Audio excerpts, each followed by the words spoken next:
So I just want to talk a little bit about the experiment, the hypothesis, how were the measurements, things like that, and going into there. So, of course, the hypothesis, the method we're testing. My hypothesis / what we're testing is, does Facebook utilize microphone data to push ads? A whole lot of anecdotal evidence. People say yes. Lots of videos about that. Lots of suggestive evidence about that. Facebook and the corporate execs say no. I got to keep it quieter. They're not pounding on the walls yet, but I just remembered it's super late. So the people on the other side, like the corporate execs, say no. And then you get the news media people in the middle who are half wanting to believe Facebook, half wanting to believe those, depending on where your lean happens to be. And then what they're trying to say is, well, they don't need to listen to your microphone because, they know this, this, this, this. And if you happen to talk about something and happen to see an ad for it, anywhere from an hour to a day or two later, it's this cognitive remembrance coming back to you. Oh, I remember talking about that, and there's an ad for it. That's their explanation. And it's very difficult to measure that type of thing because what do we talk about on a regular basis? What can our phone pick up on a regular basis, and all those other things?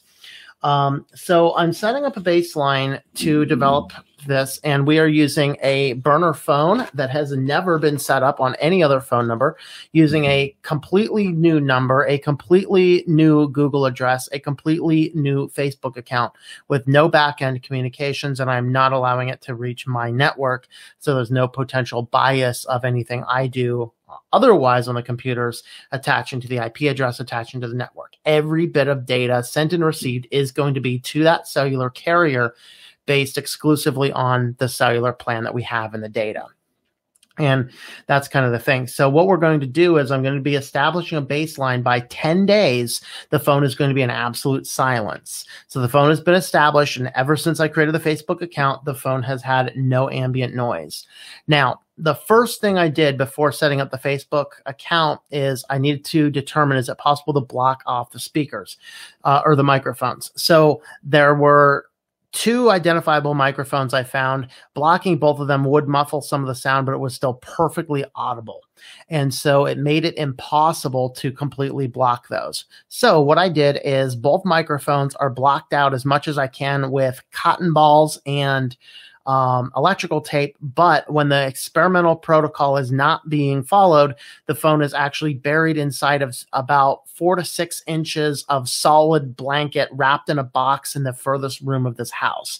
So it should, in theory, pick up 0 ambient noise. It's in a room that is rarely ever entered, and so it should be sitting in perfect silence except for the times that I'm using it. I'm going to be checking Facebook 5 times a day, and I'm going to be rolling dice to determine which articles I look at and if I like those articles or not. I still need to establish a good protocol of friends. I'm thinking maybe I'll roll like a 1d4 or 1d6 or whatever die to determine how many friend requests the account will send that day. And then basically I'm going to roll a 8-sided die. 5 times a day, I'm going to roll an 8-sided die. That's going to tell me how many articles or whatever I'm looking at. And then I'm going to roll a 6-sided die each one of those times. So the article I'm on is 0.0. Rolling a 2 means 2 articles down. I'm skipping 1, the second article down. I'm going to read that one, and then I'm going to flip a coin on every article. On a heads, I like it. On a tails, I don't. All of these are going to be logged. I'm doing video recording of everything. I am not utilizing a screen capture device, which will give me not as good screen capture, but doing one of those types of software could potentially bias things based upon the computers and whatever else. So I want to keep things completely separate from each other. So I'm just going to be doing camera over the top recording. So the phone will only be charged at night, where there will be no other ambient noise in the house because it's going to have to be unwrapped from the blankets. It will not be connected to my home network to prevent any bias from my servers or to prevent my home ad blocking network from biasing any of the data. The phone will not be moved from this location, even though location data is in theory turned off and it should not be picking any data. I will only move the phone from this location if necessary for the experimental design. Meaning if I won't be here for a day and I need to carry through the experimental design, that's what I'm going to do. I'm going to use only stock software on the phone where possible. In fact, I got it to the point where I did not even have to install anything other than update the Facebook app, which of course I needed a Google account. So I created a Google account, verified the account, verified everything with the phone numbers, and then the Google account was removed from the phone so that there is no potential bias of Google interfering with the advertisements put on Facebook. Then once let's see, I already covered that. Facebook will reach up 5 times a day. Okay, so the design, of course, the initial step for 10 days, I'm going to be doing everything. The phone's going to be in complete silence. So there will not be anything. What we're going to do is I'm going to be measuring the total number of ads and what the ads are for, numbers and types of ads. I need to log the type of experiments I spend more time looking at and those that I like to see if there's any correlation between the things that I like, the things that I linger on, and the advertising. Also, though, any friend requests that go through, I'm going to need to look through their profiles, see the types of things they like to see if there's any correlation between the things other people like and the advertising that I'm getting into the profile. So for 10 days, silence, we're going to go through that methodology. The next 10 days, I'm going to be having conversations, I think up to 4 times a day. Okay, so after 10 days, I'm going to roll a 4-sided die at the beginning of the day. That's going to tell me how many times I'm going to allow this phone to have a conversation, or I'm going to have a conversation around this phone so that I'm not introducing any of that cognitive bias they've talked about. I have written down an entire list of topics I'm not going to disclose here that are completely antithetical to things I would ever talk about, being things I consider immoral and therefore generally don't talk about, or things that have 0.0000 repeating interest to me.